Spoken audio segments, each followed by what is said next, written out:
Assalamualaikum warahmatullahi wabarakatuh. Halo semua, saya Diki Arianto dari Fakultas Ilmu Budaya Universitas Andalas. Kali ini kita akan mereview buku Nasionalisme dari Revolusi Indonesia.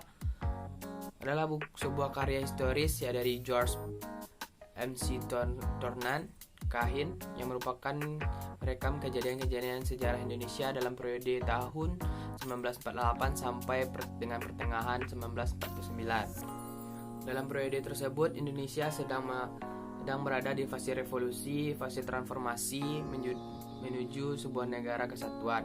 Selama melakukan penelitian sejarah, Kahin banyak bersinggungan dengan tokoh-tokoh dari berbagai pihak.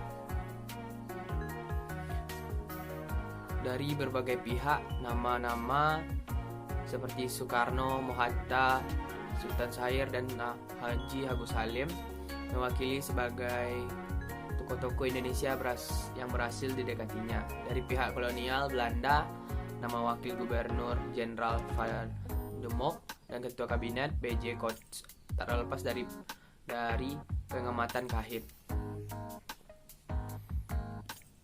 Karya historiografi yang disusun oleh Kahin ini, walaupun tertulis berdasarkan pengamatan secara langsung dalam lokasi dan suatu yang aktual, jika dikaitkan dengan materi sejarah yang ditulisnya, bahkan tak luput dari kritik. Kahin sendiri menyadari bahwa karyanya tersebut belum bisa dikatakan sempurna karena ini diakui masih terlalu serat akan interpretasi dan subjektivitasnya sebagai seorang sejarawan. Menurut analisa Kahin, banyak kritik yang diakuinya akibat dari terbatasannya akses untuk bertemu secara langsung para pelaku sejarah Indonesia pada periode yang ditelitinya. Hal ini disebabkan oleh karena seperti Tan Malaka, Amir Syafruddin, dan Musso misalnya. Sedangkan berada dalam penjara atau sudah dihukum mati, kondisi tersebut berdampak kepada penulisan sejarah yang dilakukan oleh Kahin, menjadi terkesan pilih kasih atau hanya memihak kepada pandangan kelompok tertentu. Namun, terlepas dari berbagai kesuksesan dari kritik yang diraih Kahin, dari hasil kerjanya penelitian sejarah ini, pengalaman membaca dan merefleksikan buku Nasionalisme dan Revolusi Indonesia ini memberikan pemahaman tersendiri bagi saya. Tiap bab ini memberikan pemahaman yang mendalam dan semakin mendalam mengenai kaitan nasionalisme dan revolusi Indonesia. Bab pertama sama dengan bab ketiga sampai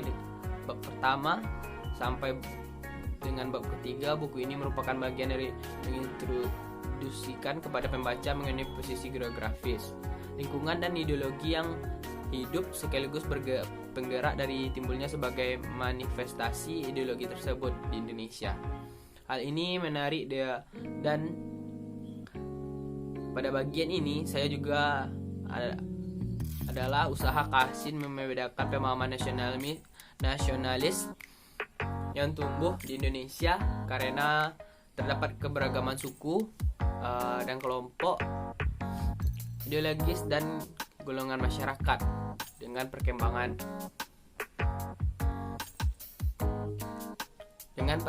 nasionalis di Eropa. Selain perkembangan nasionalis di Indonesia, pada bagian ini juga dituliskan oleh Kahin bahwa penjajahan yang dilakukan oleh Belanda pertama-tama melalui VOC. Setelah mengubah struktur dan pola masyarakat, khususnya di Jawa, kemunculan dalam perkembangan organisasi, kebudayaan dan politik ini dimotori oleh kaum terpelajar, juga disinggung oleh bab ini.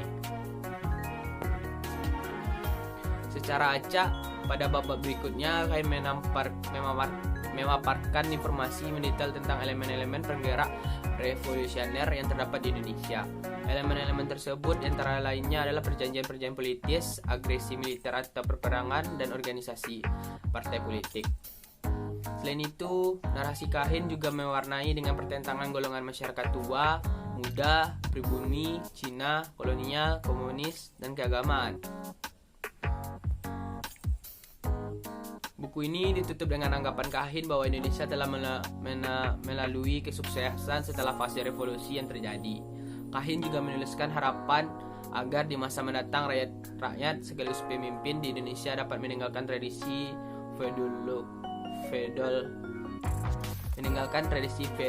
untuk mewujudkan sebuah